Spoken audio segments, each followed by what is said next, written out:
Assalamualaikum warahmatullahi wabarakatuh. Alhamdulillah. Alhamdulillahirabbil alamin. Allahumma shalli wa sallim wa barik ala sayyidina Muhammadin wa ala alihi wasahbihi wasallam. I make this video. I nak buat video ni because ada soalan daripada seseorang to me. So I just nak buat short video ni untuk jelaskan sikit about apa tu adil dan macam mana berlaku adil. Especially actually berlaku adil ni untuk semua dalam kehidupan semua, bukan hanya dalam bab poligami je. Even kita harus adil dengan teman kita, dengan saudara, dengan orang sekeliling kita, even dengan diri kita sendiri kita harus adil. Jadi untuk bab poligami ni, keadilan dalam poligami, kita harus tahu bahawa adil dalam urusan poligami ni terletak bukan kepada material atau apa-apalah. Kebanyakan orang referring to material sama time, waktu dan kasih sayang. Okay, about kasih sayang ni kita tak boleh buat secara adil. Maksud kalau kita nak adil membagikan kasih sayang pada 2 isteri atau 3 atau 4 isteri, kita tak akan berlaku adil bab kasih sayang, kerana ini ketentuan Allah. Allah yang membolak-balikkan hati manusia. Sedangkan Rasulullah sallallahu alaihi wasallam, seperti saya share kemarin, dia sendiri lebih menyayangi Siti Khadijah dan dia sendiri memberitahu Sayyidatina Aisyah radhiyallahu anha. Jadi kalau kita tengok seorang rasul tak dapat bersikap adil dalam masalah kasih sayang, membagi kasih sayang atau tumpuan atau apa, kita tengok pada keluarga, like mak kita sendiri, ibu kita. Ibu yang mempunyai anak lebih dari 1 pun tidak dapat bersikap adil dengan 2 anaknya. Pasti salah satu daripada anak dia lebih sayang dan lagi satu tu kurang kasih sayang. Itu tak bermakna dia tidak sayang. So itu tergantung pada diri kita. Macam mana kita tunjukkan diri kita untuk membuat orang itu sayang pada kita. Jadi keadilan itu bukan dalam bab poligami, bukan contoh I belikan sebuah rumah untuk isteri pertama, dan isteri pertama ada 2 anak, isteri kedua mungkin ada 5 anak. Jadi I tak boleh belikan rumah yang besar untuk isteri pertama dan isteri kedua itu dipanggil adil. Itu tidak adil, kerana isteri pertama cuma ada 2 anak, dia tak perlukan rumah yang besar, dan isteri kedua punya 5 anak, dia perlukan rumah lagi besar. Jadi keadilan itu actually apa yang diperlukan oleh isteri-isteri itu. Contoh, I bawa isteri pertama travel, pergi ke luar negara, ke beberapa negara, dan isteri dia rasa enjoy, dia happy. Tapi isteri kedua dia tak suka travel, dia suka duduk rumah, dia suka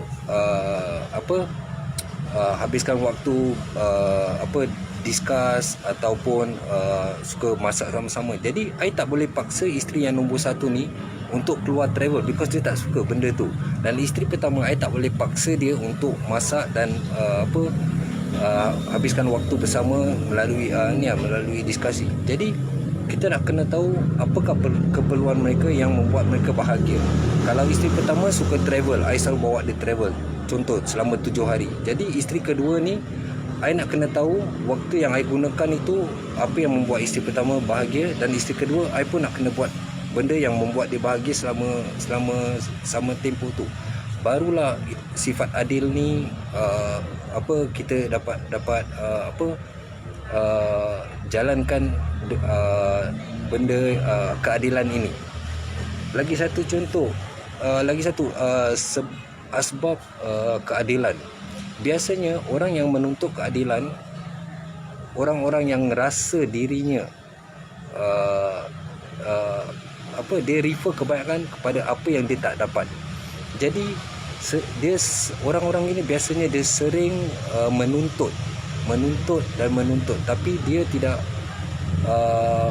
mahu memahami pihak suami, apa yang suami itu perlukan, apakah masalah suami. Because sifat lelaki, dia tidak suka memberitahu atau share perasaannya, dia suka pendam dalam dirinya. Because lelaki ni ego, dia selalu fikir dia boleh menyelesaikan masalah dia. Jadi kita jangan memaksa dia untuk memberitahu kita apa masalah semua. Because kalau dia perlukan pandangan atau pendapat, baru dia akan keluarkan. Selain daripada itu, dia lagi prefer dia punya cave time. Lelaki semua perlukan cave time. Cave time tu cave time, gua, masa dalam gua. Bermaksud dia suka bersendirian dan berfikir macam mana nak selesaikan masalah dia dan apa yang harus dia lakukan ni semua. Jadi kita tak boleh tuntut daripada suami terlalu banyak. Kita harus cuba memahami. Biasa kita selalu kata tak adil, seperti kita tengok suami kita dengan isteri pertama tu, dia tak pernah gaduh, dengan aku asyik gaduh. Kita harus faham, mungkin dengan isteri pertama dia tak selalu gaduh. Mungkin cara isteri pertama tu mungkin isteri pertama tu tahu apakah kata-kata yang sebaiknya untuk menggunakan dengan suami. Dan kita pun harus tahu, mungkin suami tutup, dia tidak mahu memberitahu kita yang dia pun ada pertelingkahan atau selisih faham dengan isteri pertama. Mungkin dia sembunyikan. Jadi kita tak boleh menghakimi sesuatu tanpa kita mengetahui segalanya. Biasa orang yang rasa dirinya tak dapat tak dapat keadilan daripada suami, kerana dia tidak tahu appreciate, menghargai apa yang suaminya lakukan selama ni. Apa yang dia nampak cuma kesalahan demi kesalahan. Cuba kita fikir, bila kita selalu nampak kesalahan suami kita dan sehingga kita rasa benci dan marah, cuba kita duduk sebentar dan fikir. Kita cari 5 kebaikan yang suami kita pernah lakukan terhadap kita. Mustahil tidak ada apa-apa yang suami kita pernah lakukan pada kita. Ada banyak lagi perkara-perkara yang mereka suami-suami atau isteri-isteri lakukan pada kita, tapi kita tak menghargai. Jadi kita cuma nampak kesalahan mereka. So I hope dengan penjelasan keadilan ni, teman-teman, sahabat-sahabat semua dapat lebih faham about keadilan ni. Because adil ni tak terletak pada material atau waktu atau apa. Dia banyak kepada keperluan pihak yang inilah, seperti suami, isteri nombor 1, isteri nombor 2 dan sebagainya.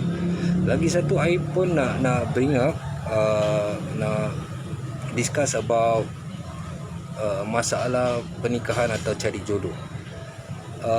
Kita manusia ni, especially kaum hawa, kaum perempuan, ada masalah untuk cari jodoh. Because kesilapannya terletak daripada awal permulaan, waktu umur kita belasan tahun.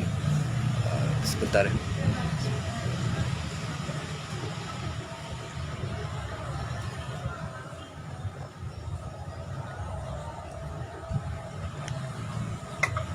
Maaf. Okey. Kebanyakan family, parent, orang tua ataupun perempuan, mereka waktu remaja, waktu umur mereka di awal di belasan tahun atau awal 20-an, mereka terlalu gunakan perasaan daripada mengikut ajaran Rasulullah dan para sahabat yang dulu. Padahal kita tahu, cuma kita selalu menyusahkan diri kita untuk masa depan kita. Bila tiba waktu, baru kita nak cari pasangan hidup. Kita terlalu kejarkan dunia. Kita nak kerja, kita nak belajar sampai kita tamat belajar. Kita nak kerja dulu, cari duit untuk tolong family dan sebagainya.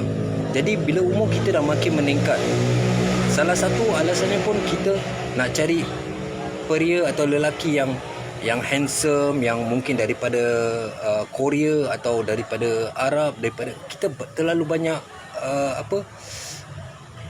berhayal dan berangan-angan. Bila umur kita dah makin meningkat, kita dah dapat pekerjaan dan dah tamat sekolah, umur kita dah lewat 20 lebih, 30 lebih, baru kita terfikir nak cari jodoh. Jadi waktu tu kita terlalu stres, belum ada jodoh, belum ada apa. Padahal kita yang membuangkan waktu tu bila orang-orang yang datang yang bersedia untuk menikah dengan kita, kita tolak dengan alasan kita nak belajar lagi, kita nak tolong mak bapak kita dan sebagainya. Tidak ada salah kalau kita menikah dan kita teruskan belajar, dan tidak ada salah bila kita menikah kita dapat tolong orang tua kita. Mustahil suami yang tahu hukum Islam, tahu tanggungjawab dia, mustahil dia tidak akan menolong isterinya untuk menolong orang tuanya. So kita selalu fikir kita yang boleh tolong orang tua kita. Kalau kita nikah, suami kita tak dapat tolong, dan kita tak dapat tolong orang tua kita. So inilah sebab-sebab yang membuat ramai wanita yang kahwin lambat kerana fakta-fakta ini. Dan bila umur mereka dah meningkat, baru mereka ingin cari pasangan, dan mereka kecewa dengan ikhtiar yang mereka lakukan. Ada juga kes yang waktu mereka muda, umur belasan tahun atau awal 20-an, mereka mengikutkan perasaan untuk menikah. Akhirnya mereka berakhir dengan penceraian, dan baru mereka sedar dan mencari pasangan yang baru. So kita tak boleh salahkan lelaki yang mencari perempuan yang masih perawan. Ada banyak-banyak fakta kenapa lelaki nak cari perempuan yang perawan. Ada banyak-banyak alasan juga. Tapi kita harus yakin yang first kita nak kena perbaiki diri kita. Banyak bertaubat, bukan solat taubat ya, banyakkan bertaubat, because betul-betul tak ada solat taubat. Taubat tu kita beristighfar, kita menyesal atas perbuatan kita yang lalu, yang perbuatan salah, dan kita tinggalkan dan benci dengan perbuatan itu, dan kita perbaiki diri. Cara taubat tu beristighfar banyak-banyak. So far Rasulullah sallallahu alaihi wasallam atau para sahabat tak ada melakukan solat taubat. So taubat memang ada, tapi bukan melalui solat taubat. Memang ada solat seperti solat tasbih dan sebagainya. Okay, I tak nak touch pasal about solat taubat. Jadi apa yang kita harus lakukan, kita tak boleh menyesal, dan kita jangan kita mesti ada self confidence, percaya diri. Kita jangan fikir untuk lelaki, jangan fikir perempuan ni terlalu alim, terlalu pandai agama, aku tak pandai, so aku tak cocok dengan perempuan ini. Atau perempuan fikir lelaki ni terlalu tinggi pelajarannya, dia terlalu pintar, aku enggak ada apa-apa, aku hanya janda, so aku enggak cocok. So kita tak boleh, jangan kita harus ada self confidence, percaya diri. Okay, so kita sebelum kita, kalau kita tak mencuba, kita tak tahu apa jawapannya. So kita akan belenggu di dalam a lot of question mark, tanda tanya, kenapa, boleh ke tidak, dan apa-apa. Kerana ini sifat-sifat was-was yang syaitan selalu bermain di fikiran kita. Jadi kita tak perlu fikir sangat. Yang penting kita buat istikharah dan kita cuba. Tidak ada ruginya kalau kita cuba. Mungkin itu adalah jodoh, mungkin dia terima, ataupun mungkin itu bukan satu jodoh, tapi kita dapat jadi sahabat atau dapat share ilmu. Tidak semestinya kita dapat melamar atau approach sesiapa tu dia pasti akan terima. Ni 14 minit. So lagi satu, ada pun ada orang tanya, adakah cara lain untuk mencari jodoh selain daripada sosmed? Okay, seperti yang kita tahu sekarang, sosmed is like part of our life. Inilah fitnah dajjal yang paling besar. So kita harus berhati-hati cara kita menggunakan sosmed, phone ni semua. Pagi bila kita bangun, apa yang kita lakukan? Kebanyakan orang bila bangun kita akan start tengok handphone kita, ada message atau apa. Berapakah di antara kita, berapa ramaikah di antara kita yang bangun, kita ucap syahadah, salawat, bangun, duduk sebentar, fikir balik apa yang kita harus lakukan untuk hari ini semua, bersuci, solat semua, baru kita pegang handphone kita. Berapa ramai di antara kita melakukan ini? Alhamdulillah, I dapat practice myself. Dulu waktu I terlalu busy dengan bisnes, bangun ni terus pegang handphone.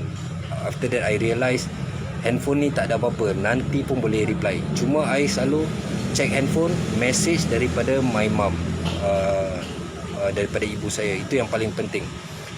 Ibu saya message macam mana saya sibuk, busy dalam meeting atau apa, kalau ibu saya, I have to stop everything dan jawab panggilan dia ataupun message dia. Itulah yang paling penting. So about nak cari jodoh selain daripada sosmed, I tak tahu. Tapi kalau kita selalu solat istikharah setiap hari, Allah akan beri petunjuk jalan untuk menemui jodoh kita. Kita tak perlu, kadang kita terlalu banyak dalam sosmed, kita post ni semua.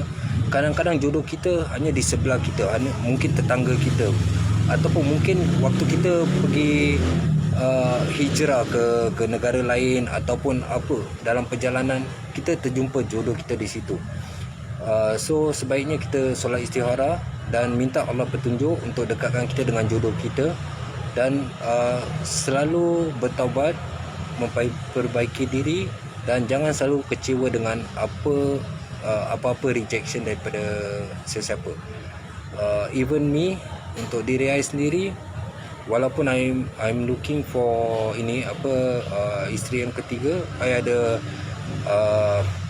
alasan sendiri, bukan kerana nafsu. InsyaAllah I try jalankan sesuai dengan tuntutan Islam dan sunnah, agar semua inilah